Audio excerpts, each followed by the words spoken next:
Assalamu alaikum, how are you all? I'm your science teacher and I wish a very warm welcome to all of you in the online class of FEI. So students chapter की ओर बढ़ते हैं जो कि है motion and time, जिसमें हमें आज बात करनी है पेंडुलम के बारे में।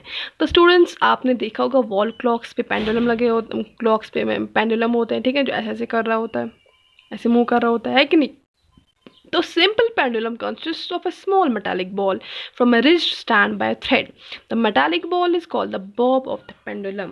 अब स्टूडेंट्स ये जो पेंडुलम होता है, सिंपल पेंडुलम होता है, इसमें क्या होता है, स्टैंड होता है, थ्रेड होता है, उससे लड़का एक मेटालिक बॉल होता है। जिस बॉल को क्या बोलते हैं, इस मेटालिक बॉल को क्या बोलते हैं, इस मेटालिक बॉल को बॉब ऑफ द पेंडुलम बोलते हैं, ठीक है।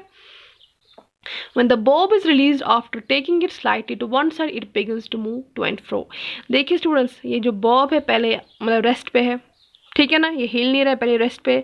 जब उस बॉब को हम ले जाते हैं स्टूडेंट्स ऐसे इस पोजीशन पे, इधर पे ऐसे ले जाते हैं, तो फिर इसको छोड़ देते हैं, ये फिर ऐसे ऐसे मूव करता है, मतलब टू एंड फ्रो मूव करता है। देखा होगा ना आपने, ऐसे मूव करते हैं ना। क्या हमने किया, जब इस बॉब को हम ऐसे लेते हैं और छोड़ देते हैं, फिर ये ऐसे मूव करता है, टू एंड फ्रो मूव करता है, ठीक है। और ये किसकी मतलब ये कौन सी मोशन दिखाता है, periodic motion and oscillatory motion. Periodic motion students क्या, क्योंकि ये मतलब क्या करता है, ये अपनी मोशन को रिपीट करता है after fixed intervals of time. मतलब जितना इसको इधर से इधर तक टाइम लगता है, उतना उसको सेम टाइम इधर से इधर तक लगता है, सेम टाइम जितना इधर से इधर तक, उतना इधर से इधर तक लगता है, ठीक है।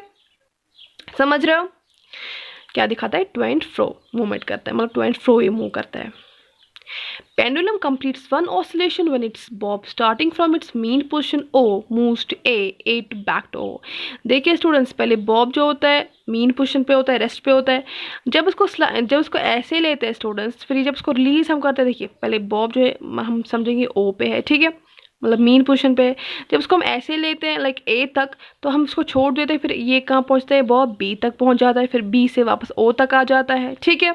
समझ रहे हो ना, हमने बॉब को ए तक लिया, फिर छोड़ दिया, ए से बी तक चला गया, फिर बी से वापस ओ तक चला गया।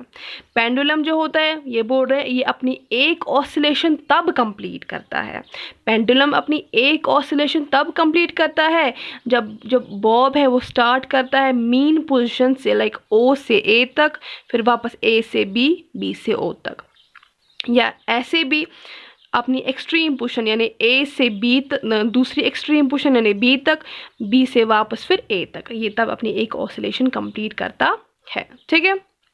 अब स्टूडेंट्स, पेंडुलम को कितना टाइम लगता है एक ऑसिलेशन कंप्लीट करने में, वो इसका टाइम पीरियड कहलाता है, ठीक है ना। जितना टाइम एक पेंडुलम को अपनी एक ऑसिलेशन कंप्लीट करने में टाइम लगता है, उसको इसका टाइम पीरियड बोला जाता है। समझ गए, तो ये था पेंडुलम के बारे में। इसमें आपको कोई भी कंफ्यूजन, कोई भी प्रॉब्लम होगा, आप मुझे टेक्स्ट या कॉल कर सकते हैं। अल्लाह हाफिज़।